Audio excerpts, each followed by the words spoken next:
شكرا يا ربي شكرا هديت قلبي.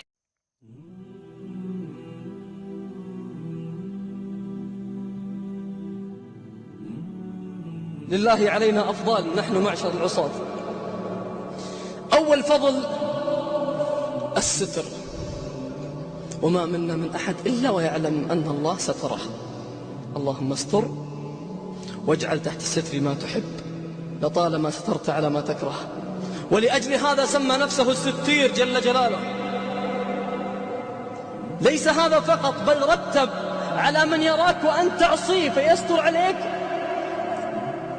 قال سأستره يوم القيامة وأنت تعصي. أما أنه لو شاء لم يفضحك في حارتكم ولا في المدينة ولا في الدولة. أما أنه لو شاء وفعل،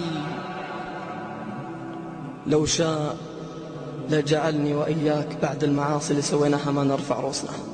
هذه فتاة تخرج مع زميلها وصاحبها ثم تعود تضحك، والله جل جلاله يغار من فوق عرشه وينومها ما كأنها سوت شيء ولا أذنبت ولا فعلت أي شيء، وتكلمه بعدها تتذاكر الأمور الطلعة ولا كأن الله جل وعلا قد عصي. تطلع مرة ثانية إلى أن حان الحين والله رب العالمين قال سنستدرجهم من حيث لا يعلمون وأملي لهم إن كيدي متين. أراد الله جل جلاله الذي قال لكل نبأ مستقر وسوف تعلمون، أراد الله أن ينهي نشاط هذه الفتاة. خرجت معه يوم من الأيام والله جل جلاله يملي للظالم حتى إذا أخذه لم يفلت. خرجت معه وقدر القدر ربي جل جلاله وهو مستو على عرشه ما قدرناه حق قدره. قدر القدر وأمر الأمر فانقلبت القلوب، ثم زنى بها وجاء بأصحابه زنوا بها، ثم جاء بعامل عندهم من العمال وزنى بها، ثم صورها وهي تستنجد، ثم يقول لها أنت أقل عندي من الجزمة، أنت أصلا مستواك أقل من مستوى حذائي يجلكم. سبحان الله. هل رأيتم الله جل جلاله إذا أراد أن يذل أحد كيف يذله؟ هل رأيتم الستير إذا هتك الستر؟ ما فضحها في حارتهم، فضحها في الدنيا.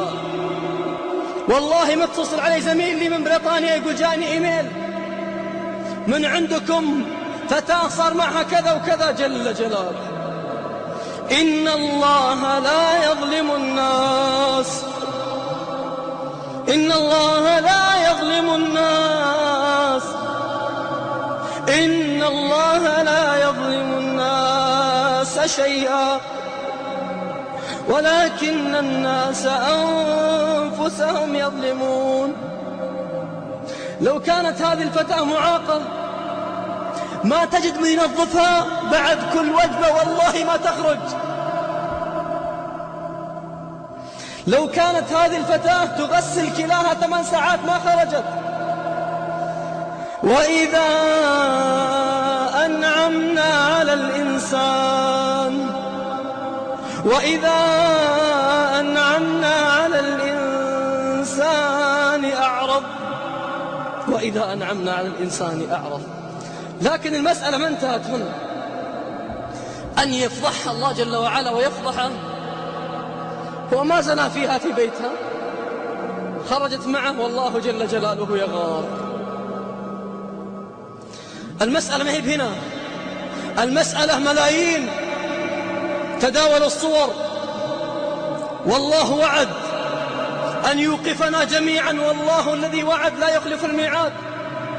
وقال يحملون أوزارهم كاملة ومن أوزار الذين يضلونهم بغير علم. والله ملايين ما منهم من رأى الصورة واستلذ أو رآها ونشر أو رآها وفكر، إلا وسوف يحشرون كلهم يحملون أوزارهم ومن أوزارهم على أوزارها وأوزار الذي صورها. قدمها الله جل وعلا عبرة للذين لم يفضحوا وهو يراهم، فهل هم منتهون؟ قدمها الله جل وعلا عبرة لكل عائلة ما تدري وين بناتها رايحة، فهل هم منتهون؟